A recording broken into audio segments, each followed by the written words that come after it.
Yo, Stink This Podcast, episode 177. Greg in my closet. George is feeling a little under the weather. Plus, my kids are on fall break, which I'm sure many of you guys are who have kids. I just felt like doing it at the house today. I didn't want my wife watches the kids all day, so, it's better that I'm in close proximity, versus going to the studio and recording like usual. Uh, for those who have listened to our podcast, the ones with me solo are a little different. And yes, I know there's people that I've told that I want to have on here, which I do. I do. I just I didn't really feel up to, the whole process of, setting that up. And, I just kind of wanted to talk today a little bit. So, we always start the show off like always, appreciate everybody who listens on Apple, Spotify, Stitcher, Google Play, our viewers on YouTube. Appreciate everybody who just checks out the IG clips on Twitter, whatnot. I appreciate all the guests we've had lately. We've had some dope guests, and we have another dope guest, hopefully, lined up for next week. It's a little different, but he should be able to provide some dope insight on an area that we're not too familiar in. And Jay Tips had touched on it a little bit last week, so shout out to Jay Tips. And looking forward to next week. We're back in the studio with George. But like I said, I appreciate everybody who listens, appreciate everybody who follows, appreciate everybody who DMs and all the questions. And I enjoy being tagged on certain things, especially when people know. Shout out to the homie Blanc. Especially when homies know they know I think it's trash, but they still tag us on it. And I appreciate it. It's fun. The podcast is fun, and it's something that I want to continue to do for as long as possible. I didn't realize we were almost at 200 episodes. Recording and talking into a microphone to pretty much internet strangers, and that's you guys. And, we consider you guys distant relatives. I have a merchandise item coming, which will be first, it'll be a snapback. It'll be a hat. I feel like a hat is appropriate first for George and I because typically you only see our heads and you never see what we wear and anything like that. So a hat will be the first thing, and it's going to be royal blue for Dodger blue, just in case you wanted to know. I think I'm set on the color, but I am set on something, and it's plain. A lot of people have told us just to get something out, just to do something, put something out. We support you. We'll buy it. It doesn't matter. Put it out. And I'm a real perfectionist. Like I'm a super perfectionist, and a lot of people say that, but nobody's a perfectionist like I am. So hopefully we get that to you guys by mid-November, I believe. Kind of talking to the place that's making them and getting that going. Closet's a little different. This is like kind of a little bit of my collection, my wall. There's stuff around the top.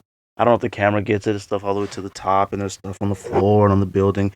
But I'm sorry, on the floor and against the walls. But instead of pickups, I like to do, and I have my notes here. I do like to jot things down. A lot of people ask me, how do you do a podcast on your own? When I'm driving and stuff, I talk a lot by myself.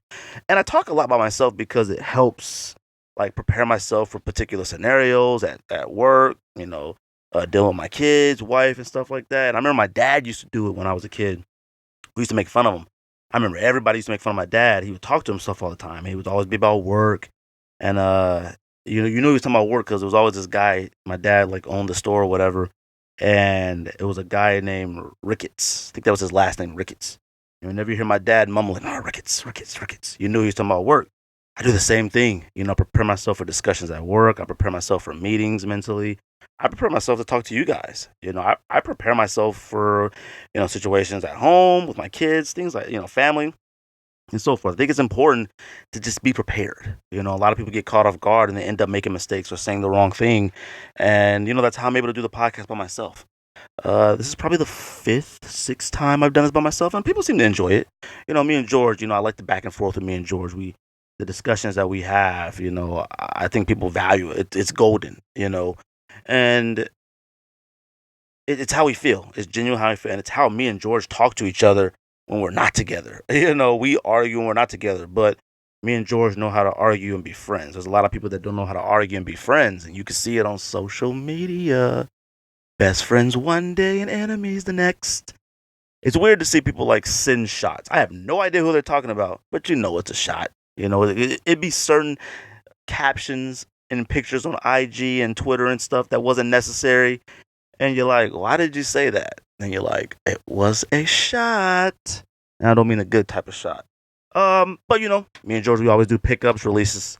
But when I'm in the closet, I like to show off a few sneakers of my own that are my favorites. And there was one that people have been asking me about.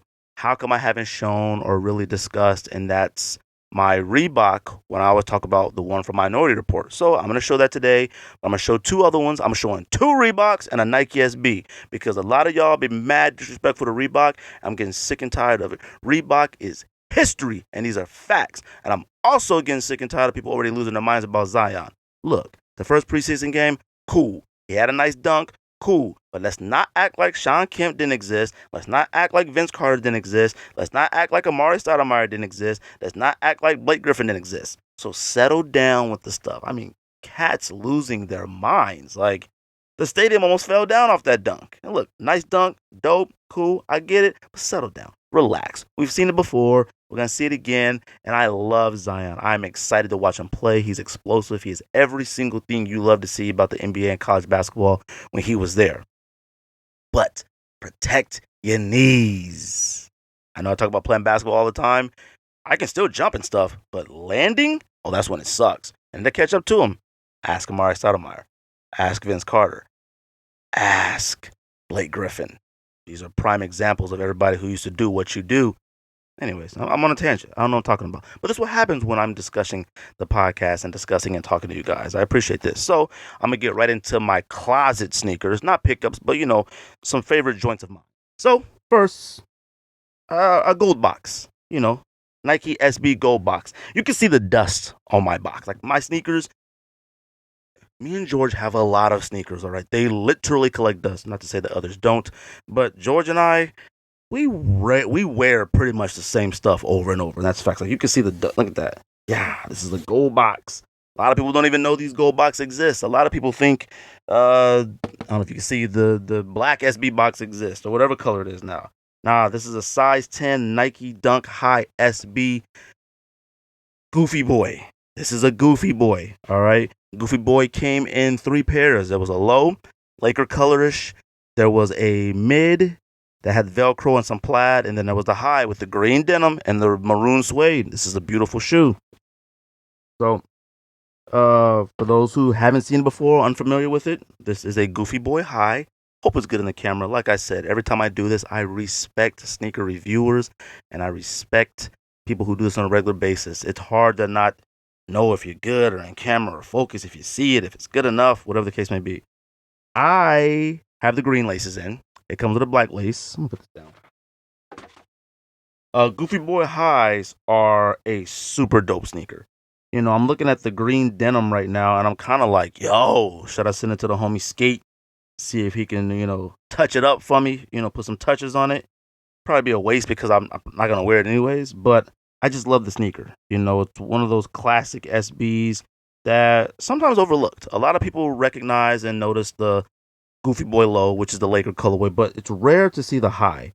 It has the gum, the gum sole. Well, you know what? The sole is actually black, but the midsole, the outsole, that's that gum. That's a little different. Usually the entire bottom, all of this would be gum. But right here, just the gum, it's fire. You got the suede swoosh. You got the suede. I mean, I'm talking soft. It might be extra soft because I've had them for so long. They're so old.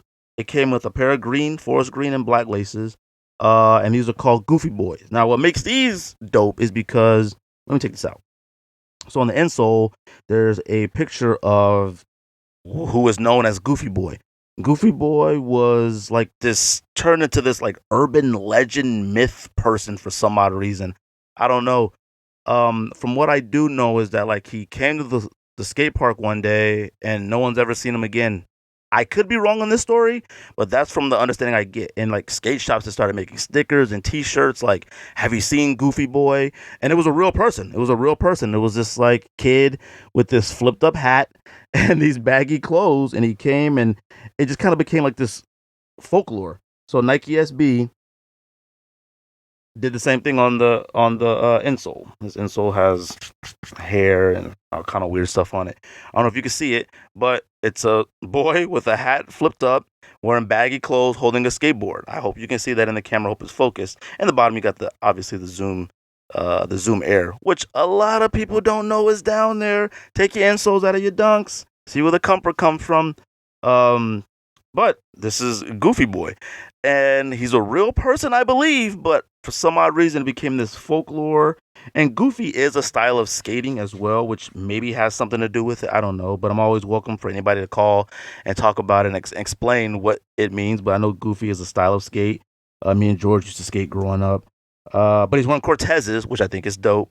So shout out to the Nike SB Dunk, Goofy Boys. And he's got the maroon and the green on, and I believe on the mid with the plaid, he's got a plaid hat on and something. And then with the lows that are like the Laker colorways, he's got on the Laker type colorway outfit. But shout out to these. Respect your Nike SBs. I'm gonna start bringing out more Nike SBs and wearing them, and start copping them too. Be respectful of your sneakers. So the next one, a Reebok, dusty, has tape on it because we were moving, and it's one of those ones I knew I'd never sell, so I didn't care what happened to the box. But mad dusty. All right, I only wear these during Cowboy season, and stop being disrespectful to my Cowboys. I'm getting sick and tired of it. I appreciate, the banter and the trash talk, but don't be disrespectful to my Cowboys. All right, it's a legendary team. Don't be disrespectful. These are Reebok Emmitt Smiths ES22s.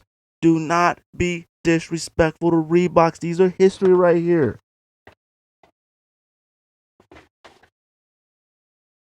Don't tell me these ain't fire. I'm not trying to hear it. I'm not trying to hear it at all. These are the cowboy blue ones. All right. You got the blue, got the light sheen on it. You got the shite. I don't even know what you want to call that, but the little arc. You could call it the St. Louis arc if you want. You got the hexalite. Damn, stop it. You got the gum bottom. These joints are actual construction boots. That's how big they are. You got the 22 on the back. But these are Emmitt Smiths. I bring these out and I wear these only during Cowboy season. All right? You're not going to see me wearing these out during the week. You're not going to see me wearing these in the summertime. I wear these between the months of September through February. All right? That's it. I take them to Dallas, and I never wear them in Dallas. But I take them to Dallas because it's good luck. You got the hexalite on the bottom. Hexalite didn't do nothing, but it was there. And hexalite didn't do a single thing. This is a classic sneaker. I remember the first time I saw this sneaker, and I remember this kid was at church. It might have been vacation Bible school or Sunday school. It was something. But you remember that kid that always came to Sunday. Sunday school. You remember that kid that always came to Sunday school and they school sneakers. And I remember he had the black pair. There's a black and white pair. There's a few colorways of these, and they're hard to find. He came in the black pair. Bad. I mean, he was bad. We went to church in Pittsburgh. Shout out to Pittsburgh, California. A lot of people don't know about Pittsburgh, California. Unless you're from California, the Bay Area, you might not know about it. You might only think of Pittsburgh, Pennsylvania. Let me tell you something. Don't play around in Pittsburgh. Okay? Learn that lesson early. All right? We stayed in Antioch for a while, but we went to church and we hung out in Pittsburgh. Don't do it. Go to Pittsburgh, do what you got to do, and uplift the community. Do what you got to do. Go home. All right? But I remember he wore these to Sunday school. All right? This is an absolute true story. All my stories are true. All of them. They might sound a little outlandish sometimes. They might be a little animated. They might be this, that, and the third. But let me tell you something. I remember he wore these. Light-skinned dude. Can't remember his name. Light-skinned dude. Didn't know if I liked him. Didn't know if he liked me. But he was probably 3-4 years older than me. This cat was always into something. I remember he would go into the women's purses and stuff during church. Just to get money to go do God knows what. I don't know what he would do with it, but he would always do that. I'm talking about a scoundrel. All right. I remember he had these on at church. I mean, they were fly. I said, I got to get them joints. Was going everywhere. Went to Champs. Went everywhere trying to cop these joints. Couldn't find them anywhere. I had to settle on the blue pair back then. This isn't that pair because this was gosh, I don't even know what year this was. I don't think this is ever retroed. There's no year in this, at least not that I could tell. But I had to have them. Ended up getting the blue pair originally. I got the black pair later on down the road, but them joints were kind of beat, so I kind of got rid of those. I think I gave them away to somebody.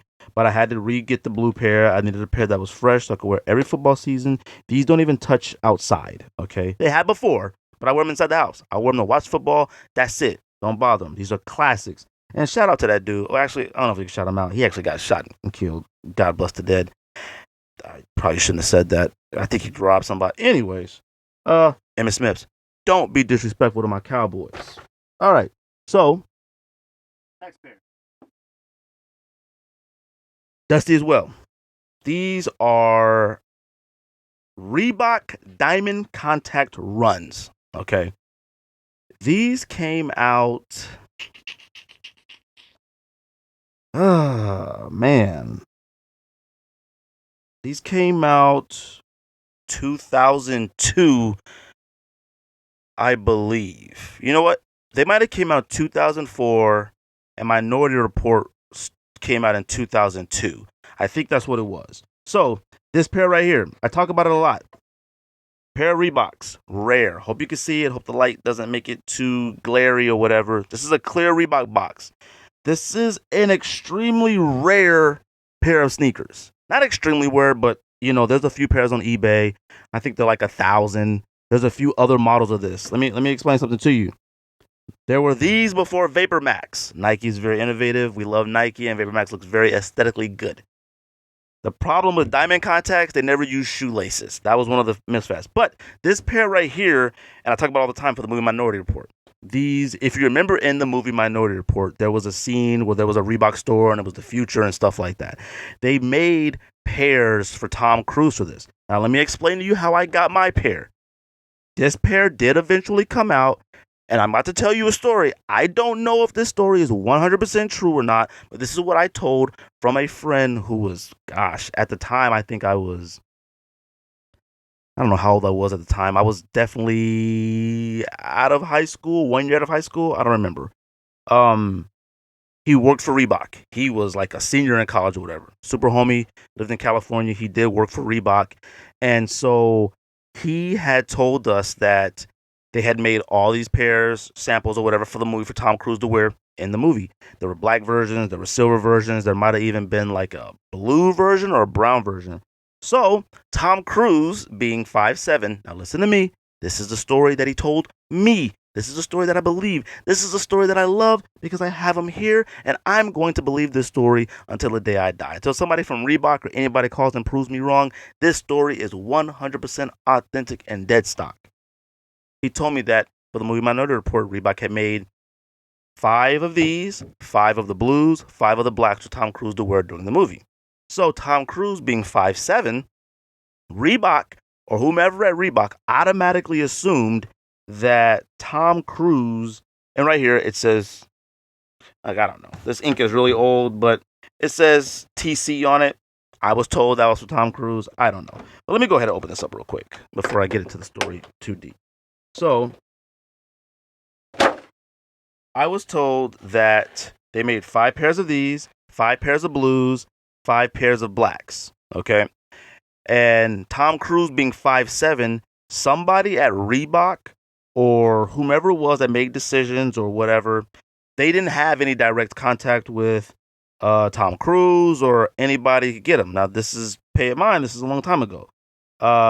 So they just assumed that Tom Cruise, only being 5'7", wore between a size 9 and a size 10. So they made all 9. They made a 9. They made 2 9s, 2 9.5s, and a 10. Okay, this is supposedly the 110 in this colorway.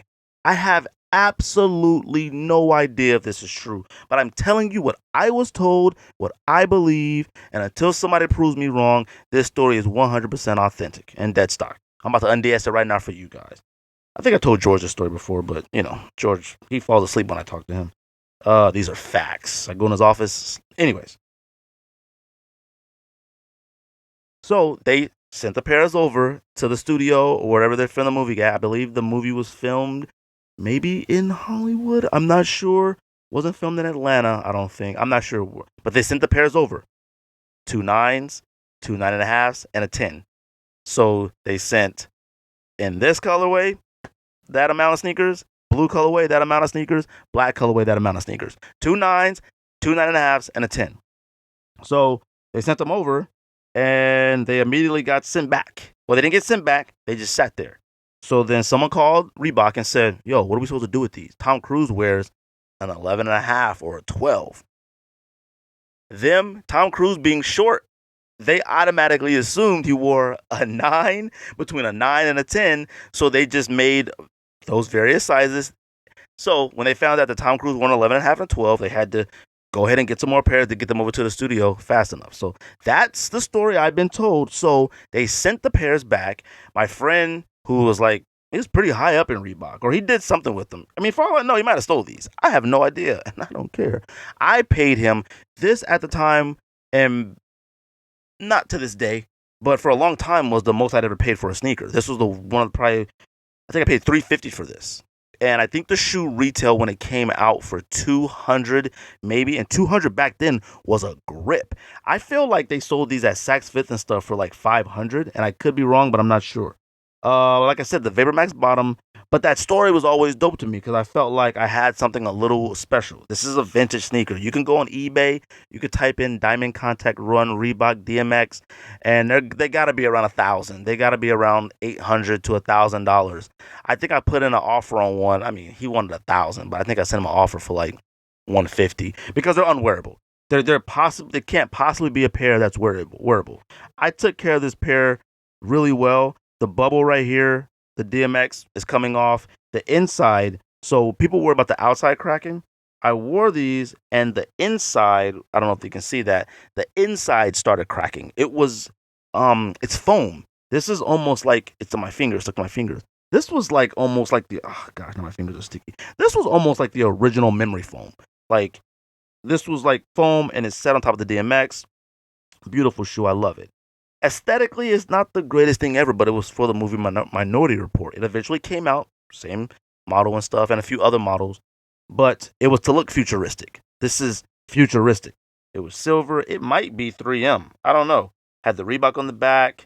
The Reebok broke off on the head, but the separated air pods, that's original VaporMax, period. Don't let Nike think they came up with something new.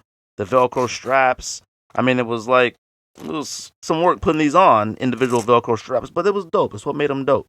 So shout out to Reebok. So don't be disrespectful to Reebok. Reebok is something that, I eventually hope they get back to, to where they were, at some point. It's going to be a hard climb.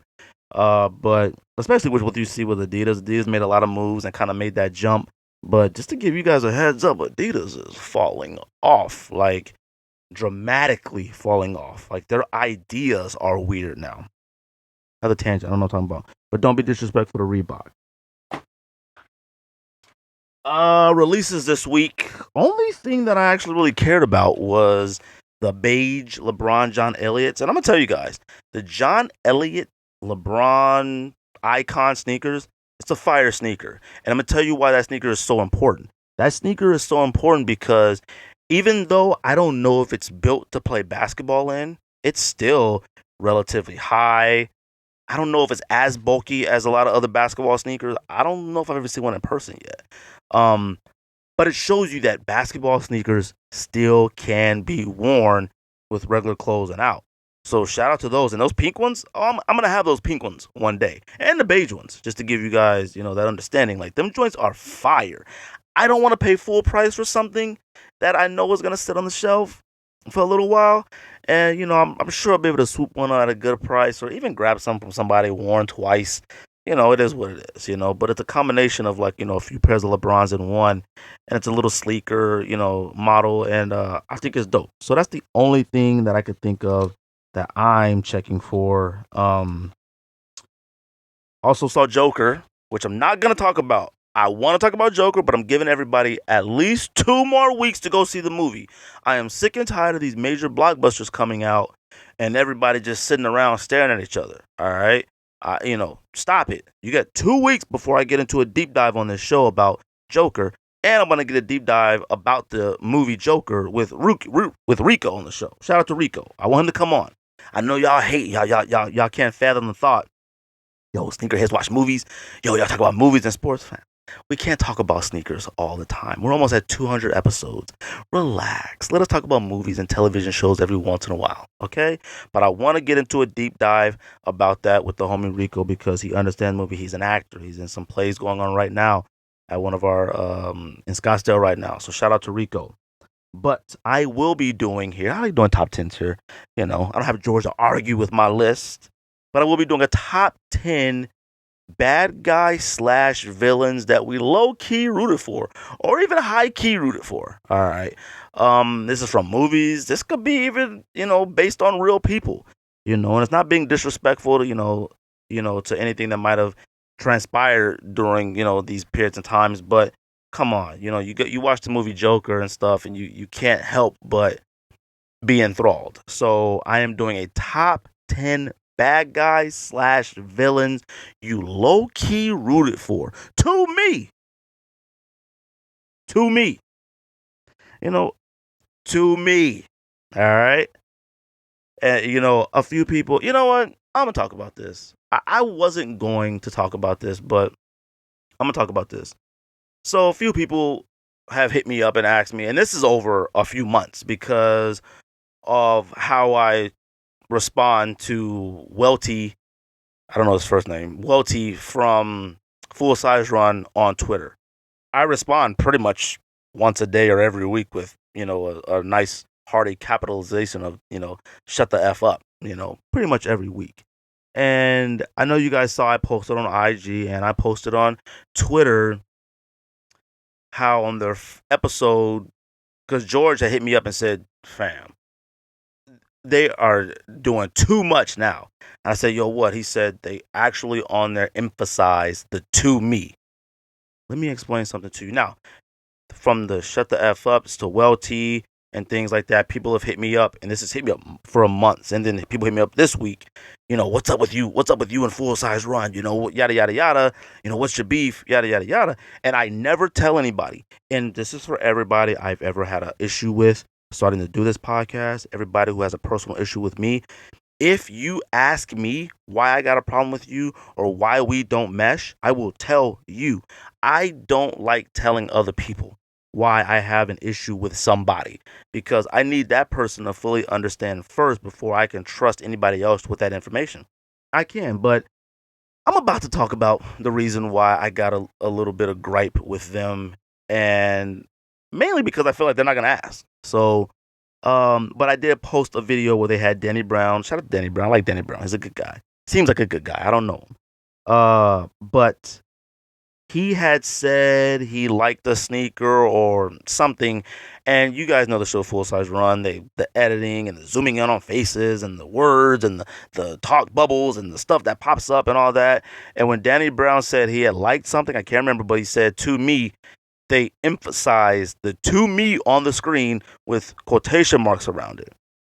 Now look, somebody also hit me up. Man, when I say we get hit up a lot with like either super fire compliments or like some super hate, it is literally all day, and I love it. I appreciate it because that means we're doing something good. But somebody hit me up and said, yo fam, you don't own the words to me. Okay, you're absolutely right, you weirdo. I don't own the words to me. Thank you for that. But there is not a single person that has rocked with this podcast. I'm talking the to me was emphasized probably over 100+ episodes ago. These are facts, okay? And the reason why we emphasized and put that extra to me, that extra umph on it, was because when we first started the podcast, we talked about everything that we talked about with each other. Shout out to Ryan. This is back. This is OG Sneak This Days. Everything we talked about each other, the podcast was a text message thread brought to you guys, okay? If in the text message thread we said so-and-so is corny, we told you so-and-so was corny. When we said this show is trash, we told you this show is trash. We didn't keep nothing from you. These are facts. Now, we would make our top 10 list. We would talk about how corny cats were, things that we disliked and whatever in the sneaker community. There was a lot of things that we talked about, and a lot of people called us haters. They called us corny. They said this and that. And we would always emphasize and tell them. And I remember the episode it was. I don't remember Exactly. But I remember me, George Ryan, full episode, and somebody was just going in on me about something I said about somebody or a list I made. And I said on the episode, I said, this is to me. This isn't to discourage you from buying anything. This isn't from discourage you from watching something. I think this sneaker is fire or trash to me. To me. I'm not telling you to you as well. This is to me. Full size run is whack to me. Welty is whack to me. Look, okay. Let me explain why, though. Let me explain why. Okay, my thing is understanding the value that you put in other shows that you watch, your entertainment, your time. When somebody says, "Yo, I love the show, I appreciate it," yo, I appreciate it. I let them know I appreciate you taking time out of your day to watch us. This is an hour, 2 hour show. Time out of your day, you could have been doing anything, but you chose to spend it with us. I appreciate that. That means that there is value in the show. Anybody who watches their show, they see value in it. But I'm here to tell you the value in the show is not with the show. The value with the show was in the production of the show. Now, here's my issue with Welty. I don't got a problem with Mustache Man or Trinidad James. I don't. I have my little issues with them a little bit on authority and sneakers, and I'll get to that. But see, here's my problem with Welty. All right, and I'll tag him and I'll post it and whatever, and he won't respond. He won't say nothing. Look, they're from Complex. Complex is a big media, conglomerate. All right, they know what they're doing. All right, but they have taken from us before. Now, let me explain this. I am not saying that Welty, Trinidad James, Mustache Man, I don't know his name, Brendan Dunn. I'm not saying those three still with us. Complex is a big media group. They have interns, they have lower level people, producers who are told and trained to scour the internet for content, scour for takes, scour for this stuff. You will not tell me that nobody at Complex doesn't listen to this podcast on a regular basis. You're not going to tell me that. Period. You're not. You're not going to. Sorry, we have the best sneaker podcast, period. There are other great sneaker podcasts out there. Soul Searching Podcast, those are my homies. Bread and Butter Show on YouTube, that's my guy. He's also on iTunes and Spotify and everything else as well. Shout out to my guy Los. There are some other good shows out there. There are also a lot of trash ones out there. A lot. I don't want to get into that. I'm talking about Full Size Run right now. So I'm not saying those three of the show are taking from us, but they're producers, they're interns, they're, whoever, they're taking from us and they're adding it to their content and stuff like that. Not just on Full Size Run, on other areas and Complex. These are facts. I don't care. You're not going to be able to tell me otherwise. I don't care. I don't care. I got into it with Complex a long time ago when we did our top 10 cereals. We did our top 10 cereals list. Literally the next week, they did top 10 cereals. You're not going to tell me that. And we did this first. Yeah, all right. Whatever, bro. All right, man. Cool. But here's my problem with Welty and why I have absolutely no problem every single day until I can't tweet no more. I will tell him to shut the F up forever. Is because if you go through his Twitter, there's personality, there's hot takes, there's opinion, it's some funny stuff, there's some personality. All of that is in his Twitter. You watch the show and he's like modeling clay. Like he's just a lump on the couch wearing sad colors with zero opinion, zero understanding of sneakers across the board and hot takes or real opinion upon topics. Period.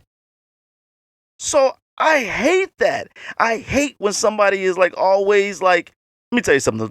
The between I don't know what year and what year that that same energy. Bring that same energy. People love saying that. He doesn't bring the same energy on Twitter as he does to the show.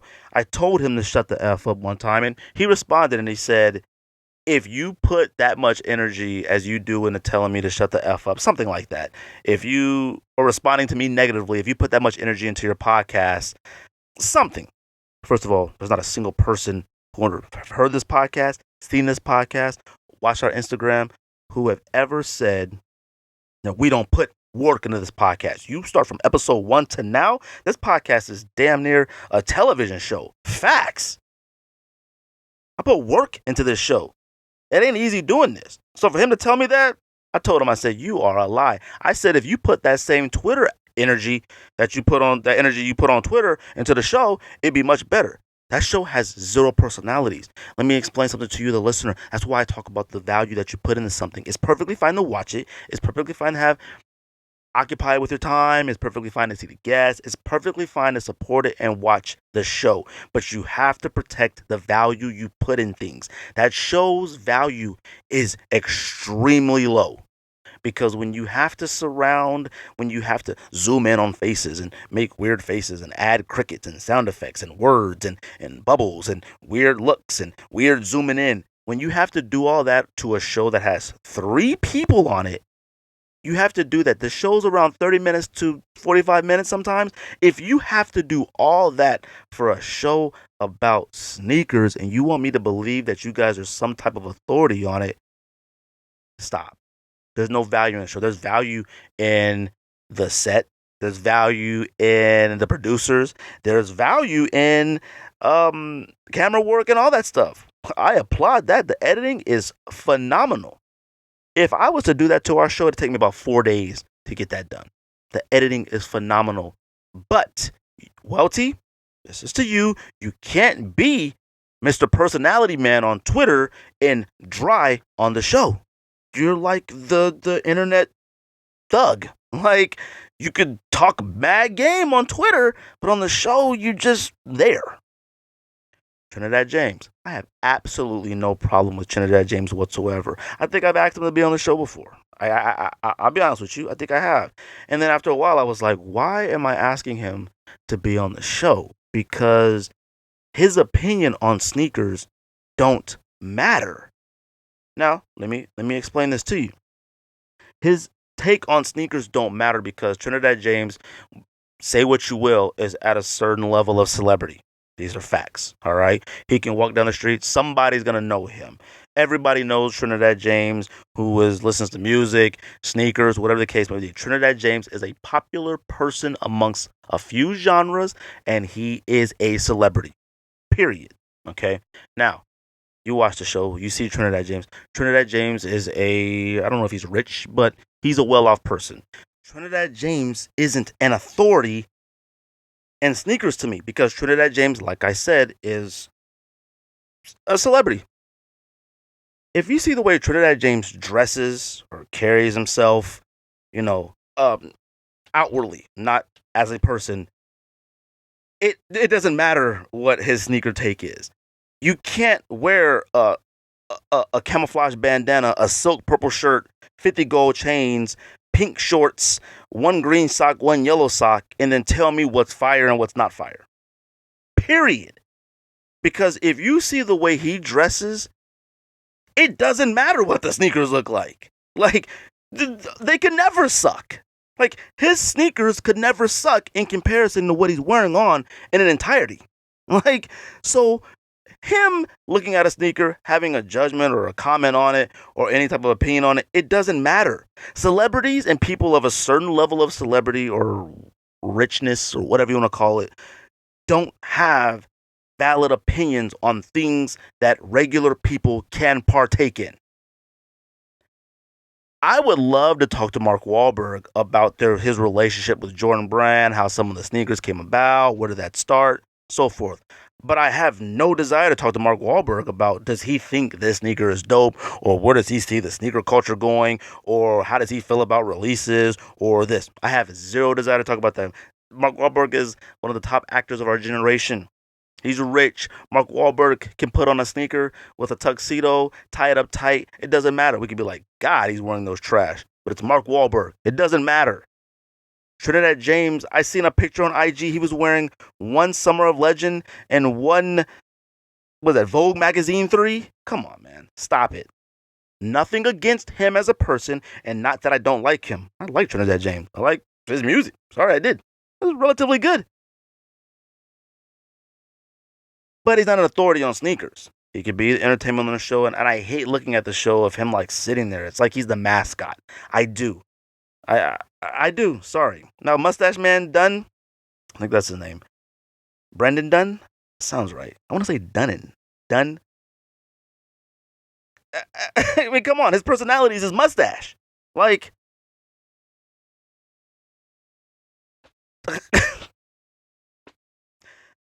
I mean, he needs a shot of Hennessy or adrenaline. I don't know which one it is, but he needs one of them. So that's my reasoning for my whole thing against Full Size Run. I get it. We're the little men. We get it. And I am short. I get it. We are the little podcast. I get it. But there's value in what we do because we do it on our own and we take the time to understand what we're talking about. And me and George have been out here. We've been out here in these streets.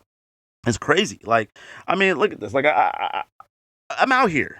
Like, you have no experience and nothing in these streets when it comes to sneakers and stuff like we do. It's funny. You know, actually, I really didn't have much plan to talk about, but shout out to, what's his IG? I think I wrote it down. Shout out to John So Suave. I believe that's how it is. It was out of San Diego. That's the homie. We message back and forth every once in a while. Shout out to him. And he has sent some stuff that he wanted us to touch on. And this podcast is almost at 200 episodes. We've touched on literally, you can't hit us with something brand new that, we haven't touched on. Unless it happened that week. You really can't. And there's a lot of things that me and George are fully aware of that we know we're going to have to revisit because we have, I'm talking tens of thousands of new listeners. Not hundreds of new listeners, not thousands of listeners, tens of thousands of listeners. Shout out to go.com/sneakdiss. Now, it's amazing to think about where you are when it comes to sneakers. Me and George, my wife, and I went to have a date night with George and his wife. Shout out to the beautiful Hannah, one of the top 5 favorite people all time to me. We went to a date night, and we went to a date night at this resort, super fancy, restaurant week out here. And me and Rocio, my wife, shout out to my beautiful wife, we're driving down this road, dark road. I think some of these houses have to be in the 90 million, 100 million. Like, let me tell you something about Arizona. Arizona might be looked at a certain way, but the rich, the famous, the celebrities, they come out here. We get no natural disasters. The weather is the same almost every single day. The sun is out almost every single day. If Arizona had a beach, it'd probably be the greatest state of all time. Facts. But me and my wife is mesmerized by all the houses, how beautiful it is out there in the houses. And oh my gosh, look at that. It was weird because I'm driving thinking, man, this is the road that me and George used to drive down to go to Nike, to camp out in Scottsdale for sneakers. And it's crazy, like, how long ago that, it feels like forever, but it really wasn't that long ago. And I know me and George talk a lot of junk, and especially George. George is angry at everything. George is one of the nicest people ever. Don't get it twisted. But it's amazing how far we've come, just everybody when it comes to sneaker culture. If you want to call it culture, community, whatever that is. Camping out sounds archaic. Like, I'm driving thinking like, man, that was the good old days. And it's crazy. It makes you think about all the good campouts, all the bad campouts. It's just a lot of stuff that like brings up a lot of memories. And I love talking about that stuff. And I love, the stories and sharing about it. But it made me think, it's always funny. Like, campouts were like the club. Like, it was like, if you go to clubs or parties or whatever case may be, and there was a long line, it was always like that. That feeling when you get to the camp out late. You get to the camp out You get to the camp out late. And this is speaking in Arizona terms, okay? Because Arizona, like I said, a big sneaker, we're talking, let's say big like a Dorenbecker. A big sneaker like a DB, they might have had 35 pairs. But people camped out over 100, okay? Getting to the sneaker camp out late, ooh, it does something to you, especially if you didn't know or weren't sure if anybody was going to care about the sneakers. That was the rough part. It always sucked when you made the last minute decision, like, man, you know what? I ain't doing nothing. Yeah, let's just go to let's go to Nike or Foot Locker or House of Hoops. Let's go there and just see who outside. Let's see. You get there and it's wild. You're like, yo. But it always sucked when you wanted to camp, but you didn't know what time to go camp. Let me tell you something that flew. Text messages, Facebook messages. Yo, what time you think we should get there? Yo, I drove by. There's two people outside. Ooh, there was nothing worse than hearing somebody drove by the mall and there was already people camped out there, and it's like 5:30 in the day. You're like, what?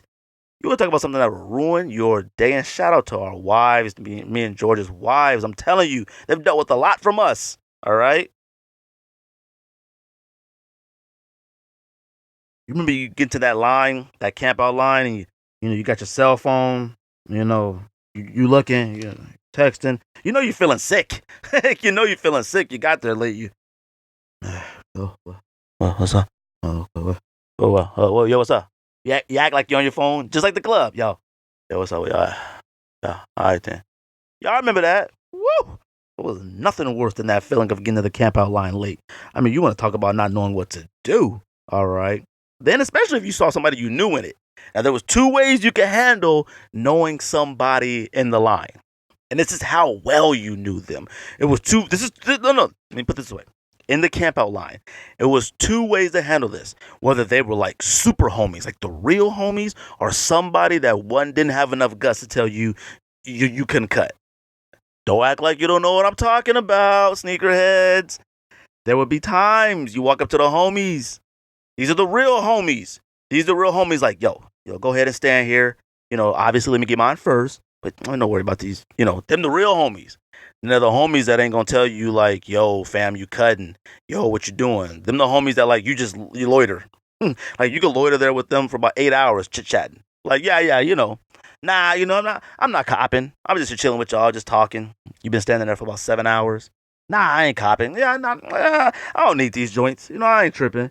But then once them doors open, and you've been standing there for like 11 hours, you know what? I'll go ahead and grab a pair. Now, you show etiquette. You let the homies grab theirs first. But they don't got the guts to tell you, like, yo, fam, you cut. What you doing? That sucked. But it was crazy just thinking back. Like, a lot of people think stuff like, I don't even know if Campouts still exists anymore anywhere. Like, people win the raffles now and they go camp out. I'm like, you won. Why are you here so early? I remember that phase when like people were camping out for like leftover pairs. I do remember that. But man, I just remember dealing with like the stores. There was nothing worse than dealing with the store BS, man. Like, it was amazing. And when I think back to it, I'm like, you know what? The stores were on that BS, but it was our faults too. We didn't want to listen. We didn't want to like take no for an answer. We didn't want to take anything they told us, whether it was true or not. We didn't stand for it. So we either had to face the consequences of not believing them, or believe them and possibly miss out. It was a lottery. It was a gamble. It was literally a gamble to camp and cop sneakers. I mean, gosh, there was a guy, the most hated person on earth, named Mark. He used to work at House of Hoops in Scottsdale Mall. He was hated by every single sneakerhead from the Grand Canyon to Tucson. All right, and tell me I might not know how far that is. Use your Googles. It's far. Every single sneakerhead hated him. Facts, and it was well deserved. All right. But I remember being at Nike. Our Nike got nothing. Our Nike is closed now. Our Nike's closed in March. All right. Our Nike closed in March because nobody was going. A Nike closing? I didn't say it went out of business, but they probably just said, you know what? This isn't worth it. This property is extremely expensive where they are. Why stay here? So I remember like Dornbecker release, things like that. They knew they had 35 pairs, if that. The line was wrapped. All right, the line was thick. The line was wrapped around the building. Okay, I think I was probably number 85 in line. We didn't have numbers. You remember counting. Don't act like you didn't count. Don't act like you didn't count, or didn't act like you paid attention to the guy who just couldn't contain himself, who was counting. That was always that guy. Yo, fam, I counted 27 last time. Why is there 32 now? Who cut? It was always that guy. But you loved that guy. You didn't act like you loved that guy, but you loved that guy. You loved that guy that told somebody, fam, you're cutting. Get the heck out of here. You loved that bully that was willing to scrap. You weren't ready to scrap, but woo, it was good to have a bully in the line with you. He'd be like, fam, you cut, I'm tossing you up. Ooh, those are the best. Love it. But I remember, they would come outside and tell us. They would say, hey, everybody, I'm telling you this now. We don't have this many pairs. I remember one time we were staying outside, and it might have been the DB4 release. We were staying outside for the DB4. I think I was by myself. I don't know if George was with me. Dornbecker 4 release, I remember this guy came out of Nike. I can't remember his name, but this is when Don used to work there. And I think this guy was Don's manager. Shout out to Don. This guy was Don's manager. Don might have been the only cool person that I personally knew that worked at a sneaker shop. Shout out to Don, man. That's the homie, all right? He needs to get back on the show. Don was the only cool Nike employee I ever knew. And Yuri, shout out to Yuri. He worked there too, but we didn't talk, so I didn't know much about him. But there was this guy, their manager. I'm talking, this guy was a corn ball. Y'all remember when Trey Songz was Lego? Lego! This cat used to love saying Lego.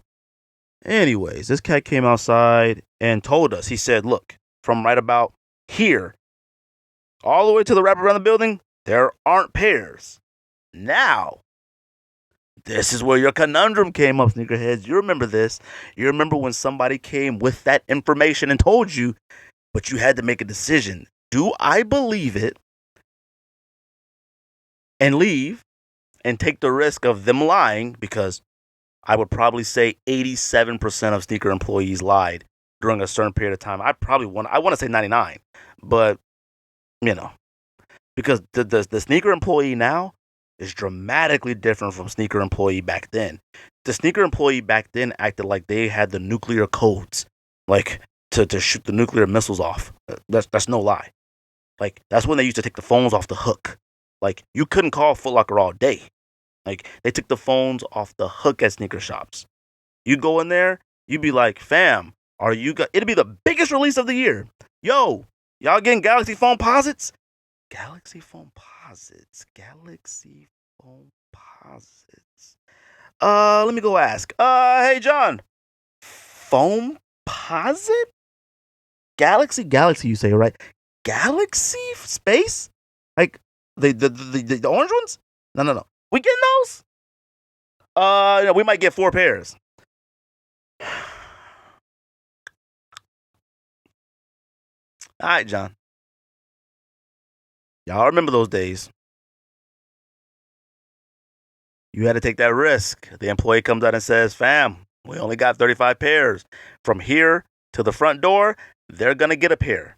May not be their size, but they're going to get a pair. From here all the way to the back, you other 147 people, you're not getting a pair. You can leave, take that risk. He's lying. There's more pairs. Or you can stand there and don't get a pair. 92% of the time you stayed in line, because 99% of the time sneaker employees were lying. I am not talking negatively about this. This is just part of the culture. This is just part of the history. I love it when I look back and think about this. It makes you feel good. And it makes you feel good because it's something that you remember you were a part of.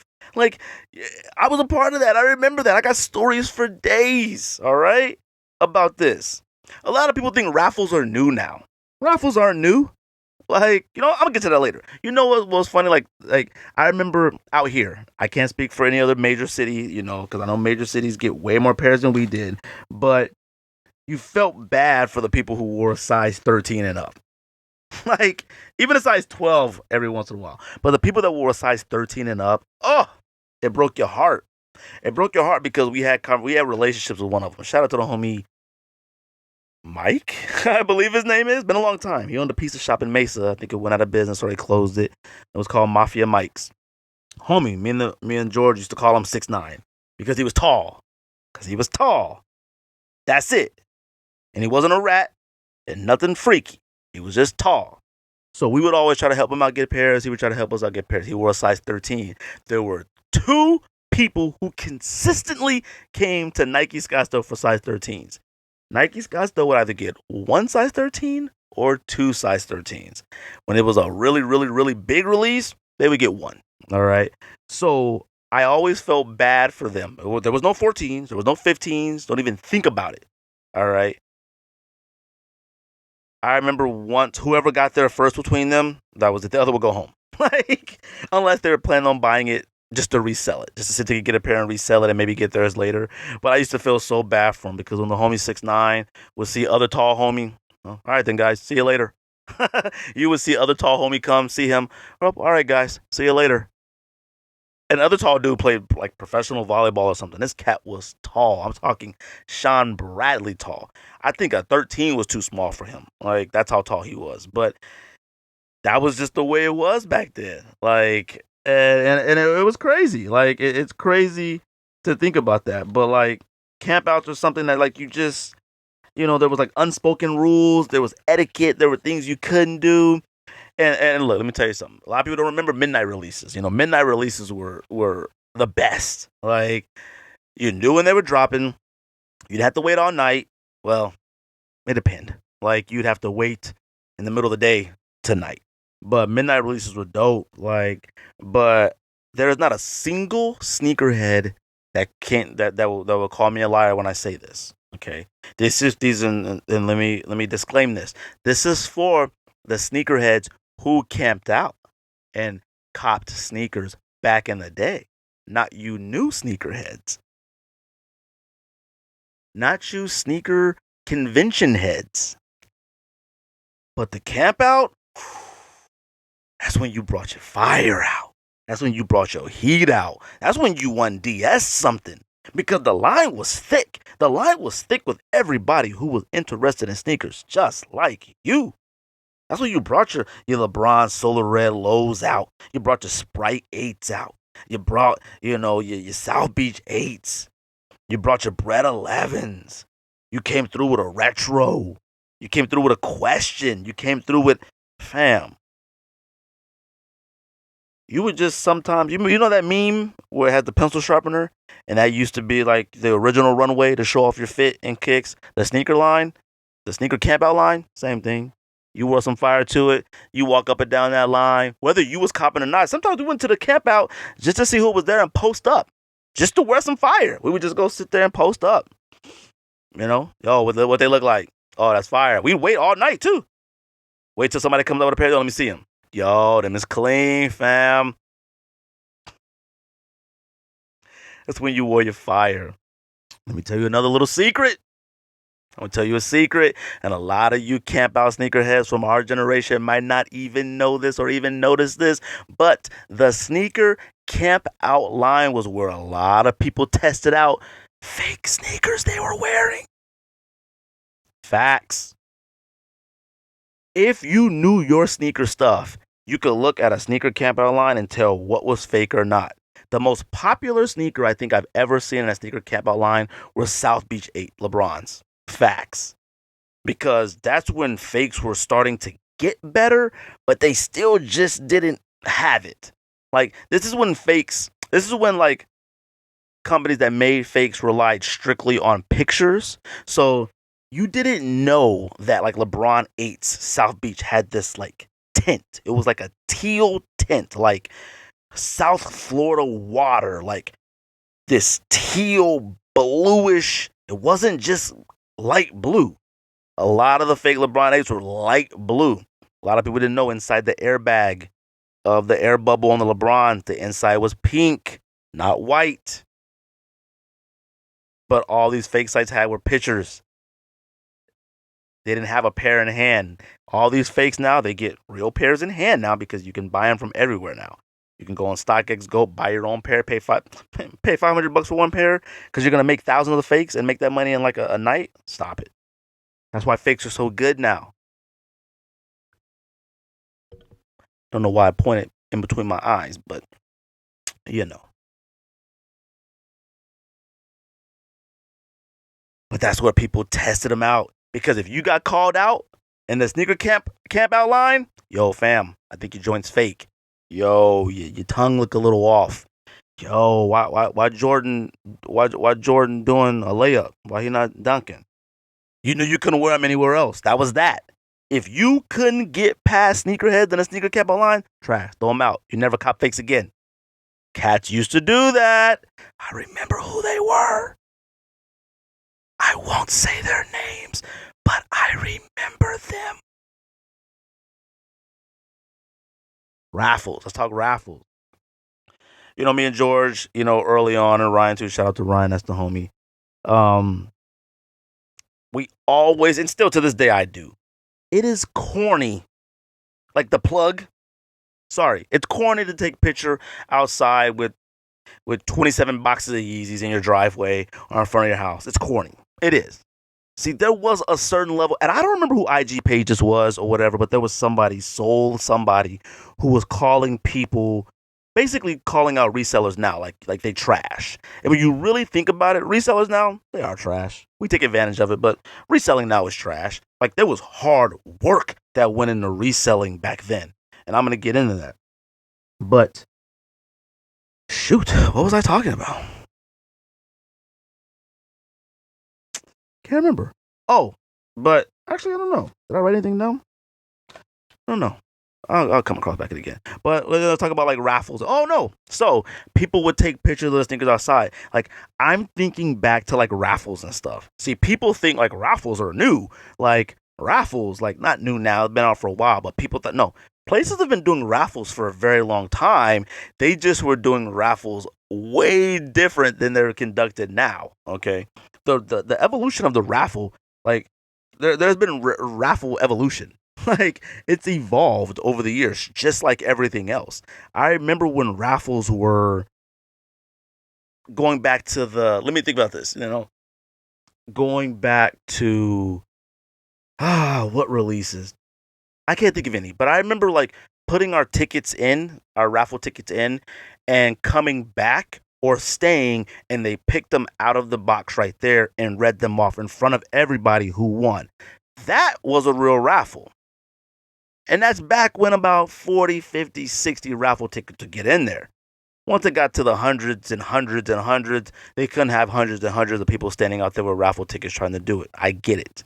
But I remember like raffles back then had its faults and trash as well. Sneaker shops, and I'm not going to say this guy's name because it wasn't just him, but this is back when like you bring your girlfriend, you bring your 2-year-old, your 16-year-old, you bring your newborn baby, you bring your mom, they will give you all a ticket. They will give the newborn baby a ticket, and you can fill it out for a size 12. This is back in the day. Hated it. We all hated it. I couldn't believe that they were actually giving out a ticket to a newborn baby.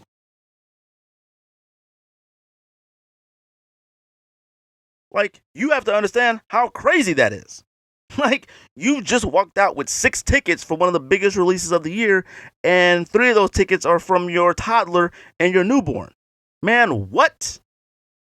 This is part of the history, man. This is some good stuff, man. This is what makes you, like, appreciate your sneakers.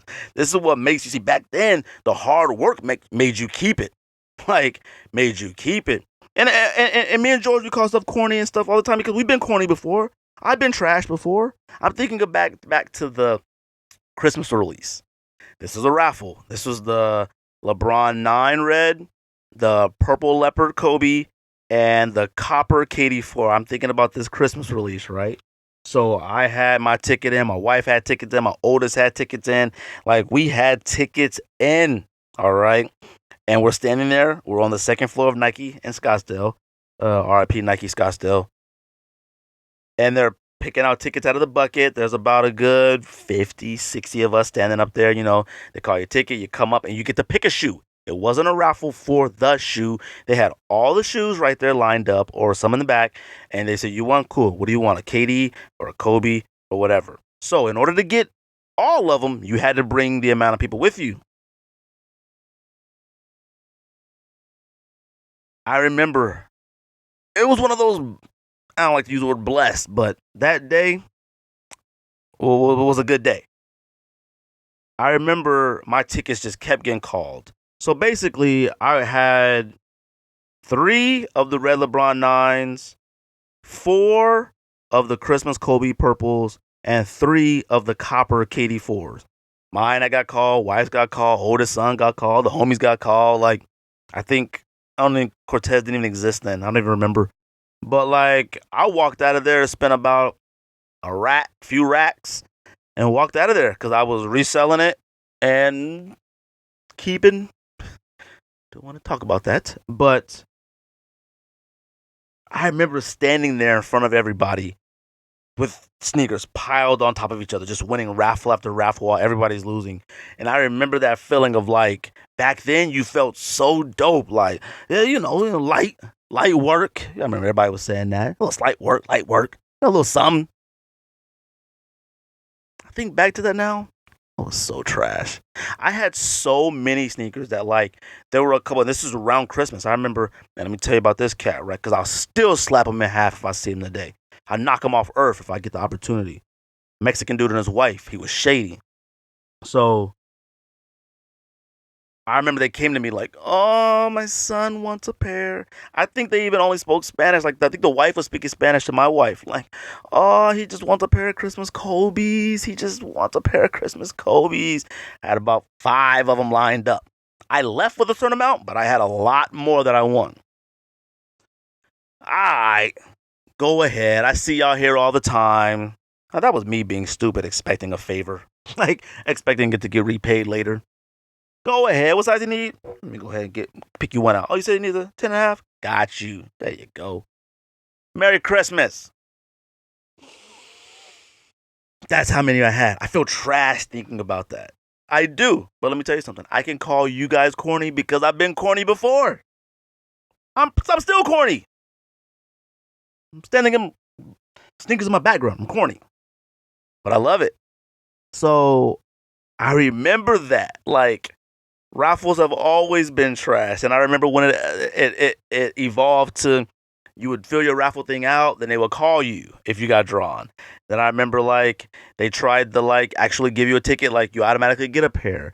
Like the raffle has evolved numerous times. I remember Chic was like online, raffle. I don't know if it still is. I remember you had to come in, put the raffle ticket in the thing, sign one, sign another. It was like some crazy stuff. I remember one time, I think Foot Locker, House of Hoops, they were giving us the actual barcode of the sneaker.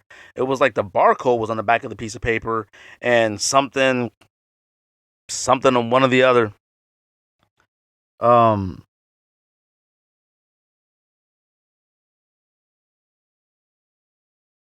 was the good old days. Like, I remember that. And that homie, let me tell you real quick about, you know, the couple that I gave, they finessed a Kobe Christmas out of me. So I saw this guy all the time. I knew he was a reseller. I seen his page on eBay. I'm gonna talk about reselling back in the day too. I knew he was. So I said, all right, your son wants to have a Merry Christmas. I got you. 10.5 Kobe, I got you. They saw me all the time. They saw Georgian all the time. I'm the shortest black dude in the room, and George is the fattest white dude in the room. That's us.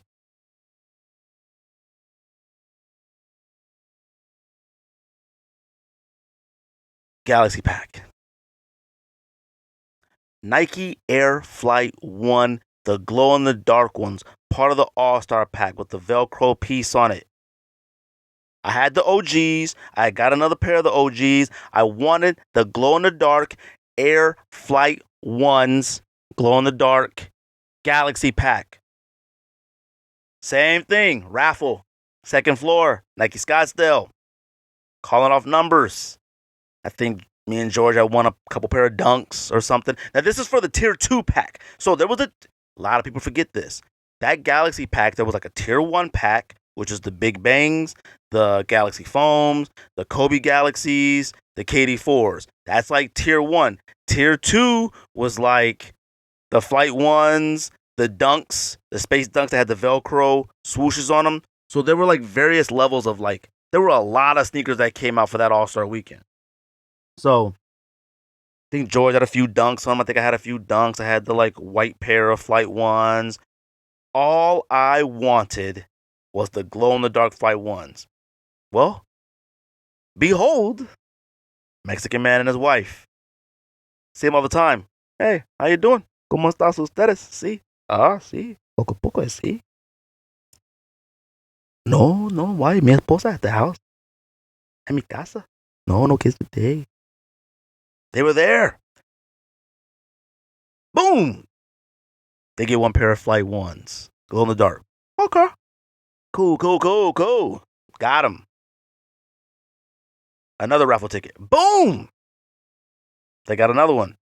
Oh, they're gonna grab the dunk now. Okay, cool. Then boom, the wife tickets get called. She gets another Flight 1. There was only one size in every one. The first one they grabbed was like an 11 or 12. This is when sizes 12 sold back in the day. The wife's tickets gets called. She grabs a 9.5. Now look, I don't know why I thought they'd be like, yo, my man, there you go. I don't know why I thought that. But I stood there thinking like, yeah, he remembers me. Any second. He's going to bring it over. Any second. Yeah, any second. Let me just go ahead and wait it out. More raffle tickets getting called. Me and George standing there. You know, I'm kind of glancing over to him. Oh, 2? You got 2? That's crazy. 9.5? That's my size. You're looking over. You're giving all the hints. Oh, shoot. It wasn't happening. At this point, I said, forget this. I went to him and said, hey, fam, remember when I gave you that Christmas, Kobe? You said your son needed to have a happy Christmas? Remember that? Let me get this Flight 1. Look. They were like this. No, English, no. What? No. Let me get that. Let me get that Flight 1. Nah, don't do that. My wife is Mexican. My kids are half Mexican. Don't do that. My in-laws are Mexican. Don't do that. I see you here all the time. Don't do that. Let me get the Flight 1. I gave you the Kobe during Christmas to make sure your kid had a Merry Christmas. That was in December. Let me get that 9.5 Nike Air Flight 1 glow in the dark. No, inglés, no es esto. No, es Nike. No, these are my Nike. No. I'm slapping you in half next time I see you. Slap me in half. No, not me. You can't slap me. No, I did nothing. Hands are going. I'm leaving now. Boiling. Like, I'm talking boiling. Every time I saw him and his wife, I wanted to get to scrapping. Not the wife, him. I wanted to scrap him up. To this day, I'd have no idea what he looks like, him or his wife, but if I ever see him again at a sneaker camp out, which odds are I won't because I won't be there, I'm slapping you in half and tipping you off earth. Reselling. Shout out to the homie on IG, whoever it was, I can't remember who it was, but he was calling people who resell on GOAT, StockX, like click resellers, clickers, something like that. And at first I thought, man, shut up. But then when I started thinking about the good old days, he is absolutely right. Me and George resell sometimes. We all resell, dude. I don't care what any sneakerhead says. Majority of sneakerheads resell. Whether you resell it now when you immediately get it or later, you resell. All right. The level of resell, whatever.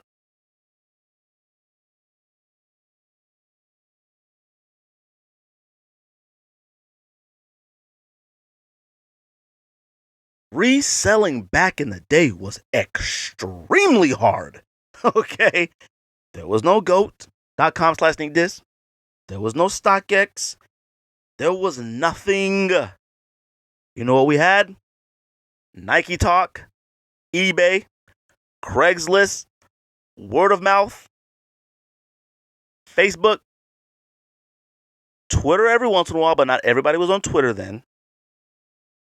That's it. Facebook always sucked because if you were in a group, and shout out to $8 $U. which was a really good rule. You weren't allowed to resell in the group, which, I respect that. So I'm not even going to say nothing. Because there were times that, like, you come across a Yeezy 2, you can't possibly think I'm about to put that for retail in this group. But that's neither here nor there. Reselling was hard. Okay. Y'all talk about cook groups and bots and all that stuff back then. Me and George had a business. Shout out to Sneaker Valet. Some of y'all might have used it. It was programmed by somebody extremely smart to bypass the Twitter RSVP, all that stuff. Like, we got a gang of stuff across the country. Me and George was making mad money charging people to use that service. $20. We got banned off PayPal. We got banned off Stripe. We got banned off a lot of stuff because we were making so much money, having to refund so much money. But man, you had to take that risk when it came to reselling back in the day, because you could either have a pair on lock or something, or whatever the case may be, and post it on eBay. If somebody copped it and you didn't end up getting it, or they didn't have it, or something weird, you had to refund the money. It would take a hit on your I don't know what it is, like your credibility, whatever it's called on eBay. It's been a long time since I've been on eBay. Feedback. Took a hit on your feedback. It was a lot that went into it. You didn't know how many pairs you were going to get. Like me and George, like a lot of people didn't even know in eBay, you can create a template. Like on release weeks, me and George will create templates for the sneakers that are coming out that week, just in case. So once we had that sneaker in hand at Nike or Foot Locker or whatever, we could automatically load that template to eBay and put it for sale immediately. We didn't have to make a page, get home. Now, we had to do that. Zoom home, make a page real quick because prices were plummeting or prices were through the roof or whatever the case would be. Like, me and George were fielding questions from eBay buyers, Craigslist. We were fielding questions left and right from people trying to get sneakers. Like, and these are facts because we were slanging them. I'm talking, I think, God, we were selling phone posits at one point for like $450. Like, I think we sold some for $500. These are the good old days. This is when money was flowing. This is when sneakers were like, every sneaker meant something. All right. I mean, imagine somebody paying $500 for, goodness, metallic red foams back then. $500 is crazy for a foam posit. But we were doing it. We were selling red 13s, black red 13s for like $400. People were throwing the money out. Those were the good old days. It was hard to be a reseller then. Like, it was super hard. It was extremely hard too because you had to work so hard to get something. Parting ways with it sucked. To this day, the Weatherman is one of my biggest regrets of all time. Like, because me and George had to work for it. I'm talking, we dealt with the elements. Cats were lying to us. Nah, we ain't getting them. Nah, we not getting them. They got them. The employees were trying to keep them for themselves. They were spending the entire day deterring people who came in and asked for them, trying to tell them, nah, we don't got them, but they really did. They spent the entire day doing that. And I remember selling them, and I sold them for a good amount, not as much as I could have got at one point, but I regret that to this day because it was like, man, I put in mad work to get that sneaker. Me and George camped outside a House of Hoops from like 9 p.m. to like 9 a.m. in the morning. Like, we was delirious. Like, it was a weird time. So I do think that, we keep our sneakers. Depending on how hard they are to get them, I think that's what makes us keep them. I don't view copping sneakers online hard. It might be a crapshoot whether I get them or not, but it's not hard. I clicked the button. You said no. That was it. Going back to bed or moving on. So you don't have that feeling of hard work. Like, you just don't. Like, me and George don't leave the house anymore to cop sneakers. If I won a raffle, I'd be like, oh my God, now I got to go get it. Nah, clicking a button, taking an L, on to the next one. Back then, an L meant you slept outside or sat outside in either extreme heat or cold all night and didn't get a pair, or got a pair that you planned on reselling and it made no money, or got a pair, you saw it in hand and it sucked. That was an L. There's a such thing as an L. Like I said, camping outside all night for a sneaker and not getting it or not getting your size, that's a real L. Sitting at home, clicking your cell phone, didn't get them, that ain't an L. That's a That's all that is. Like, so we need to stop really feeling a certain way about L's now. Like, a lot of people do. Me and George don't. Like, I don't. Only L I felt bad was and still bothered by was Union Ones. And you listen to this podcast, you know why. All right. But yeah, man, like, it's a crazy time, man. Campo was thing. And, you know, me and George, we always talked about it, was like, I don't want to say the worst part of a camp out were the people, but the worst part of campouts were the people. Like, I'm talking, you know the ones I'm talking about, and I'm not going to say some names because some of them might listen, but there was always that one or two or a particular group that were just loud for no reason. Like, it was like, fam, what are you putting on a show right now? We got about 8 hours until the store opens. Why are you out here talking so loud? Why you got so many jokes right now? Like, sit your down and shut up. But it was always that guy. And his little crew or posse just thought he was the funniest person on earth. And you like, man, I swear to God, it's 1 a.m. I'm trying to get these, God knows what. If he don't sit down and shut up, I'm slapping Earth. I'm going to spin Earth as fast as possible until he flies off of it. Then it was always that guy. Have I done it before? I don't know. We've all might have done it. But it was always that guy that, like, whatever the sneaker was coming out, if it was being retroed, obviously a Jordan, they wore their version there. Like, I remember when Concords released again in 2011, and the pair before that was, what, 2000, maybe? I don't remember. It was always that guy or a few guys that had to wear the previous release Concords to the now Concord release.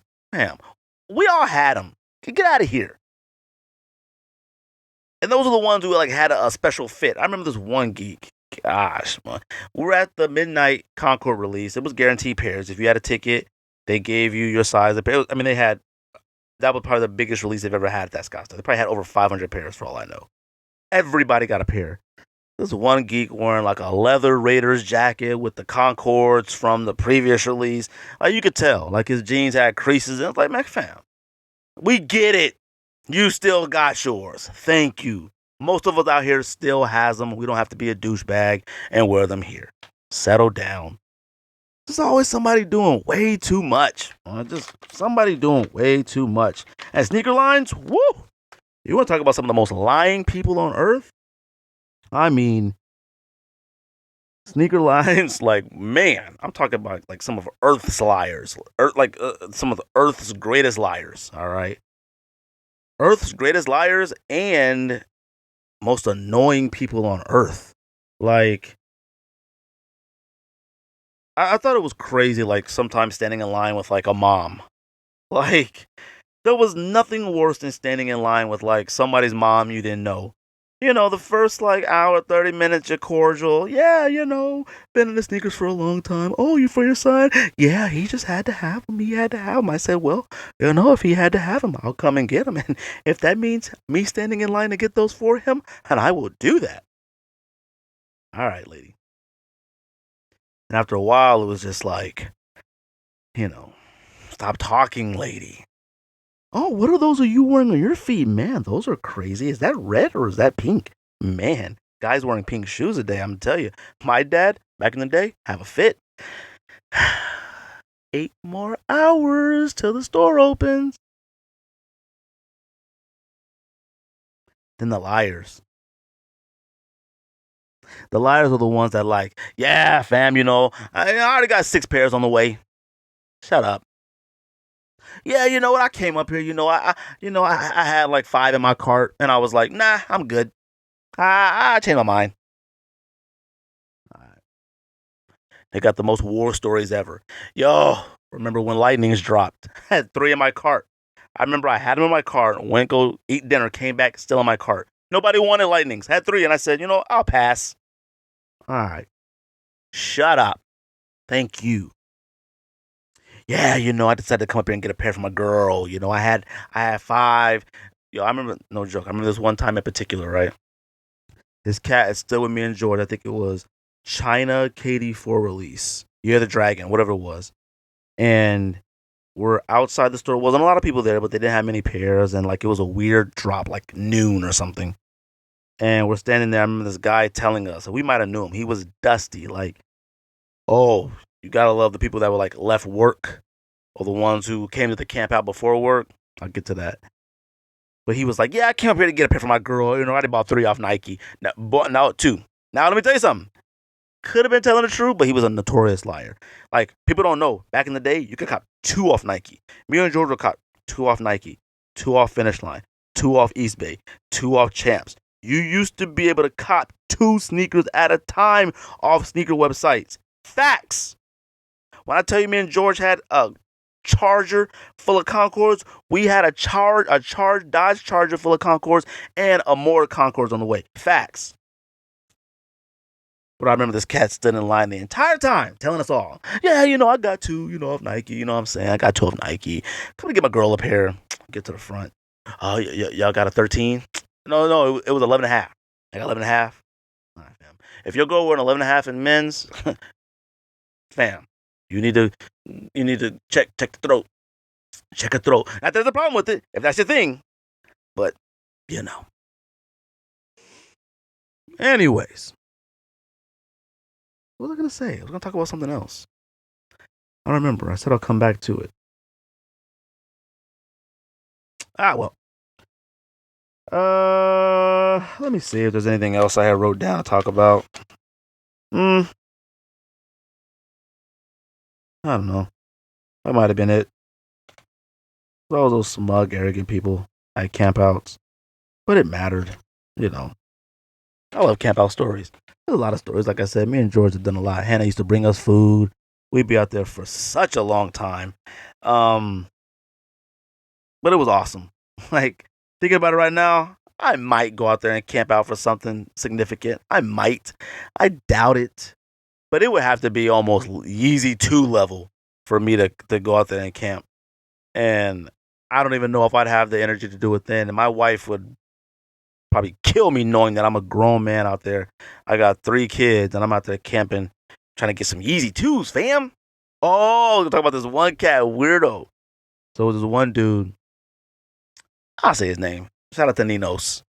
He was the homie, but he had said nigga one time and I had to check him. Once he had said that one time I had to check him, he wasn't a homie no more. He felt weird around me and I felt weird around him. I thought he was the homie. But I remember one time me and George were camping out. We were camping out for yellow foam posits or something else. But we were at High Point. Rest in peace, High Point. We're at High Point camping for these sneakers. And here come Ninos. Ninos was a goofy dude. He was from Greece. He was the original Greek freak. He was an awkward cat. I remember he came through and he could have got a pair if he stayed. Like, no, he stayed. He came through around like 11 o'clock at night. Posted up with us all night. I'm talking all night until the store opened at 9 a.m. He was there all night with us. Okay? As soon as they're about to open the doors, he was like, well, all right then, y'all. I'm out. He was on my ride leaving. He was like, could y'all give me a pair? Man, what? You stood out here with us for about 6.5 hours. Actually, no. He came about 11:50. And the store opened at about 8:30. So we stood up there for almost 9 hours with us. And you leaving? We said, bro, they're about to open the store in about 30 minutes. Where are you going? My ride's leaving. Fam, what are you talking about? I got no choice. If you could get me a size 12, that'd be great. Man, if you don't get... Shout out to Ninos. Tell you, there was some freaks out there. We've been at campouts where people were being arrested, people were sharing prescription pill pads, people were taking prescription pill pads. We've seen some crazy stuff, man. Shout out to the sneakerhead. Shout out to anybody who's still allowing campouts and people who are still camping out. But I appreciate you guys listening to the podcast. I know I ramble, but I like to go down memory lane. I like to go down this stuff and, stuff that we don't, get to touch on a lot of times. A lot of things that we talk about are current events, but it's good to tell these stories and get them out there. And when I tell you, I got stories, man, I got stories. Like, I got hundreds of stories, and I appreciate them. And that's why I do have a lot of sneakers left. I do keep, and it's hard for me to get rid of sneakers because they do make me feel a certain way. And like I said, shout out to our wives for dealing with us for this long. But I appreciate you guys who are listening. I think that might be it. I don't really have too much I want to talk about. Shout out to Kill the Hype. Kill the Hype is where I get the upside down logo hats. I'll tell you this, they're quite pricey and shipping takes about 3.5 months, but they're worth it, man. They're dope. Like, I love them. So shout out to them. Shout out to the Dodgers. They're actually playing right now. I have no idea if they're winning or not. I'm not even going to look because I'll lose my mind if they're losing, and I will literally lose my mind if they're losing. I know I don't talk about the Dodgers as much as George does, but I'm a huge Dodgers fan. I need them to win the World Series. I think that might be it. Let me see if I wrote down anything else I want to talk about. Went over some sneakers, went over that. Went down memory lane with you guys. I think I'll just go down my top 10 list. So I don't think I have anything else. So I think I will get into my top 10 bad guys / villains you low-key or even high-key rooted for. And this list is To Me. And this is on, obviously the back of watching the new Joker movie, which was a phenomenal movie. And please do not be trying to compare whether Joaquin Phoenix did better than Heath Ledger. Two different things you can't compare. One was Joker the entire movie. The other person wasn't. One was a co-star. Heath Ledger was a co-star in a Batman movie. Remember that. The other was the star. So you can't make the comparison. All right. Deep dive later on when Rico comes on. Top 10 bad guy / villains you low-key or high-key rooted for to me. Number 10. I got Darth Maul from Star Wars. From like the newer Star Wars. When they had started coming back out again. Darth Maul, look, some of y'all might not even know him. I got the graphics up, don't worry. Darth Maul has some of the dopest face paint. And let me explain something to you. In the movie, it was the way he walked. Like, there's a certain walk of bad guy. He had that walk. It's that Darth Vader walk. That, I'm not changing my trajectory. You can be coming directly at me. I'm not moving to the side. You will get run over. But, man, when he took out that lightsaber and it was, double end, lightsabers on both ends, like a bow staff. Oh, my gosh. I lost it. And it was z z z z z z z z z z. And he spun it like fire. Number 9, Axe from the show Billions on Showtime. The show is basically about investing and venture capital. It's about making money, like billionaires, not like making well off money. I'm talking billions of dollars. Like each episode, they probably lose like 100 million at the same time, make about 200 million. So it's like one of those type shows. Now, I like him as a villain and I root for him because he's just cool. Like, it's something about being able to stick it to your enemy, permanently. Like, somebody do you wrong or talk bad about you and you be able to take down their business in about 2 hours is crazy. I enjoy seeing stuff like that and I enjoy his character on the show and I love it. But I have him at number 9 because people like that really do exist, and they do that to the little man. They do that to the people it makes you think of Enron. It makes you think of stuff like that. A lot of white collar crimes. It makes you think of that. So I don't think too highly of it, but as a television show, oh, it's quite enjoyable. Seeing somebody do you wrong, you could do them wrong, generationally, crazy. Number 8, Venom. I got Venom on the list. Uh, Venom is people's favorite because he was just dramatically cooler than Spider-Man. Like, we all love Spider-Man movies, we like Spider-Man, but Venom is way cooler. First of all, he was like black, his body can manipulate, he was huge paws, he was from space, he had crazy teeth. Like, Venom was dope. So you kind of root for him against Spider-Man. You know what's gonna happen, but you always rooted for him. Problem with Venom is that like when it comes to like current state of movies and stuff like that, and the iterations of Venom, they just can't seem to get it right. You know, it's either not enough or too much or too CGI-ish. The Venom movie was cool, but it wasn't like enough to make you feel like yes, like it just wasn't. And look, if we can't see Venom with Spider-Man, I don't know if I really have interest in a Venom movie. Sorry, I don't. Number 7, Pablo Escobar. Like, and this is based off Narcos. And I got Pablo Escobar on this list because Pablo Escobar is a regular looking person. His clothes were whack.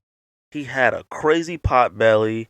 He was ugly. It wasn't ugly. He was just regular. Hair was whack. Mustache was whack. But this man was filthy rich and powerful.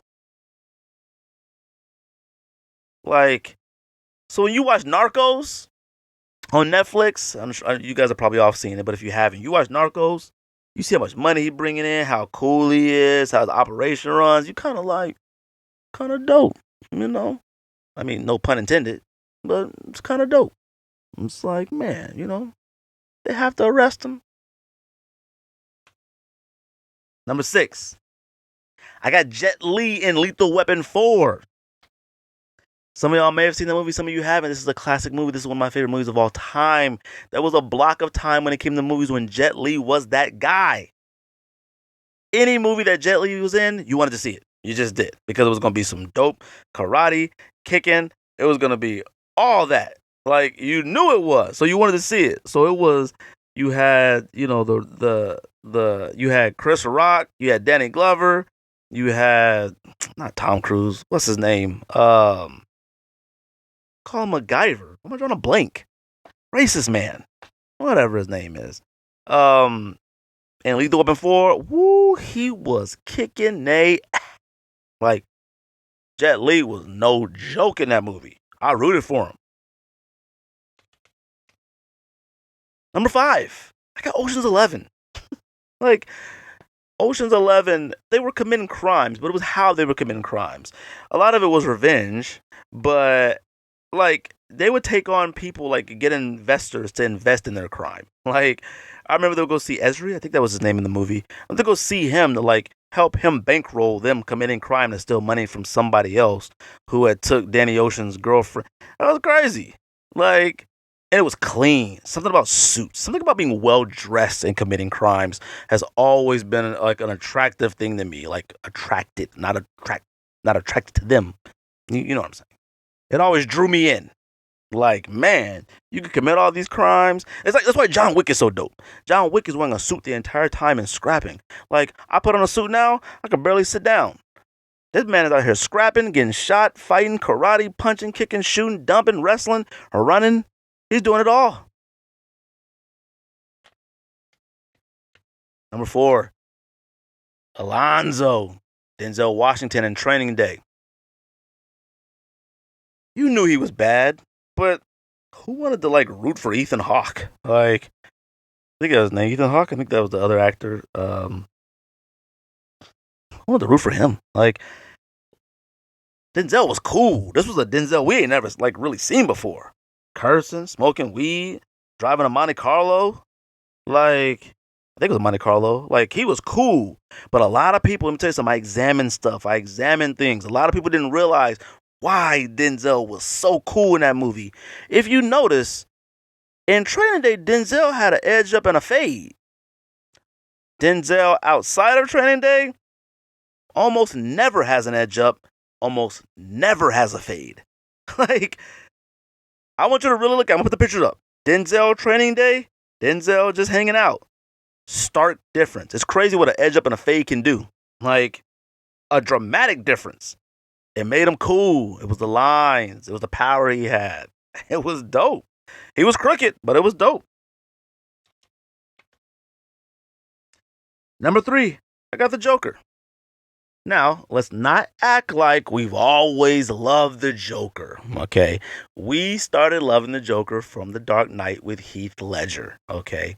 That's 1. 2, the reason why we loved Heath Ledger Joker and this current Joker so much is because we didn't want it to end. It was sheer entertainment. It was mayhem and entertainment. A lot of people forget in Dark Knight, Batman couldn't find Joker, couldn't get his hands on Joker until probably like the last 10 minutes of the movie. Like, Batman in Dark Knight had to break literally all ethical and moral codes as a person and probably hundreds of laws federally in order to find Joker. When he turned his mask or whatever to like sound in a sonar to try to find Joker, like, that's how great it was. You didn't want it to end. You wanted to see Joker at every moment in that movie. Same thing for this one. The movie's a little different. I don't want to get into a deep dive, but Joker, it's only in the movie for maybe 30 minutes, maybe. But then it was like, once he was Joker, it's over. You need more. Joker was always too cartoony in cartoons. He was a clown. It was weird. It was a bit much.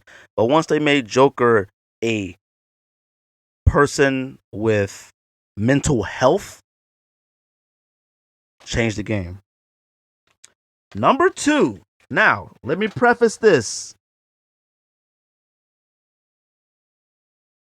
This is in no way, shape, or form condoning anything that this man has done, did, or is going to do.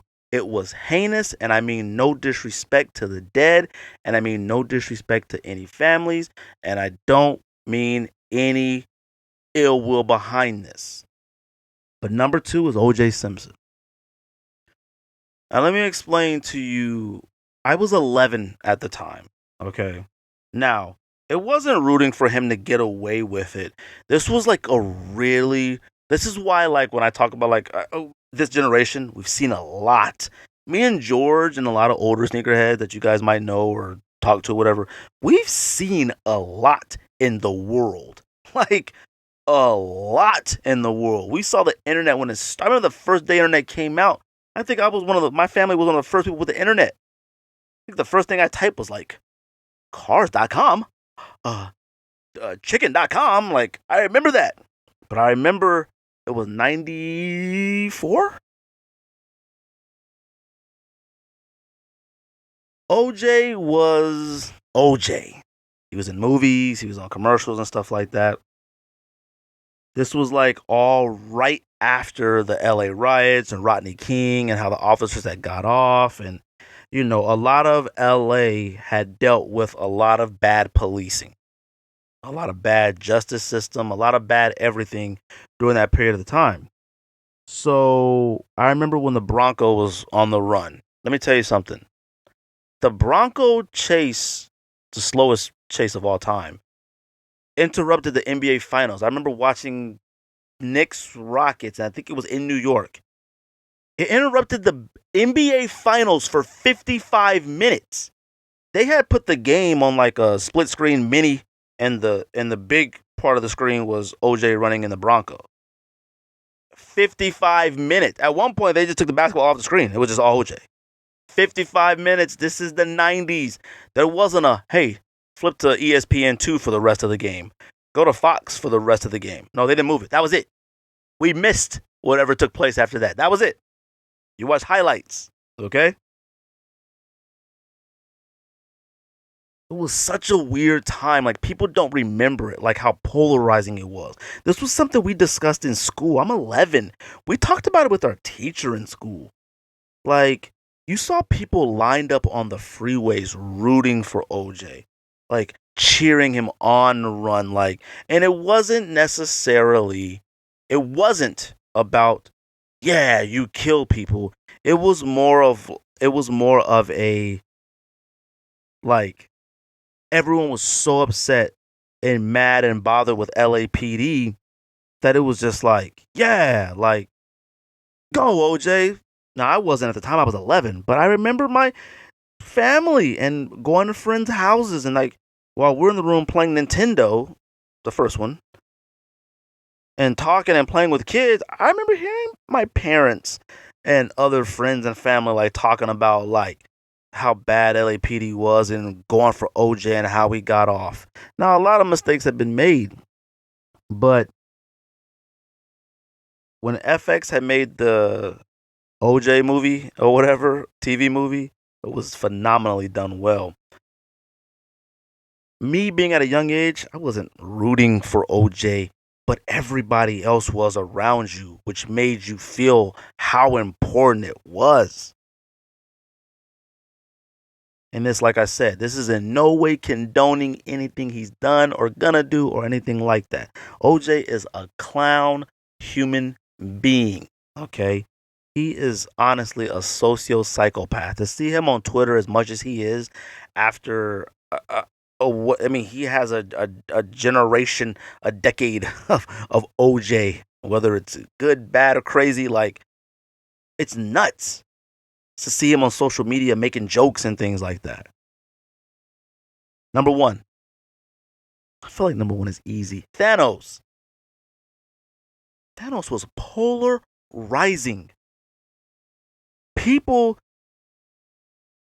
took pleasure in seeing the heroes who we watched for over 10 years save the day. We took a little pleasure in them, seeing them get bodied. Like, they got bodied by one person. Like, Thanos was like, coming here, mop you up. Like, people forget Thanos jumped in a lot of areas and mopped up all the Avengers, like, single-handedly. I'm talking about Infinity War. Like, Thanos is probably one of, like, society's favorite bad guys. Like, it's crazy of how interesting he was, because we're talking about somebody who wanted to eliminate half the world. And he was convinced in it. He was convicted. He was like, he believed it. And he had reasoning for it. And at sometimes it made a lot of sense. And let me tell you something. I'm sitting in traffic and I started seeing all the cars and all the people and pollution. Makes me sit here and think, like, boy, Thanos might have been on to something.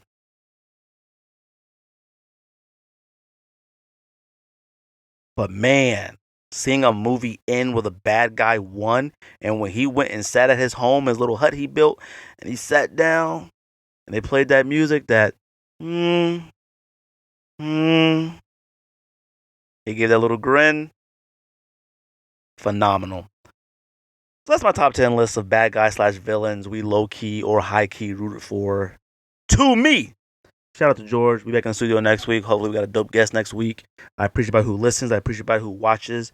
I appreciate everybody who supports. DM, message us, hit us up, contact, share, like, do all of the above. We appreciate. We put a lot of work in our podcast. Shout out to everybody. Don't take nothing we say too serious. Support who you want to support, but understand that you have value in your time, and value your time and who you put your time into.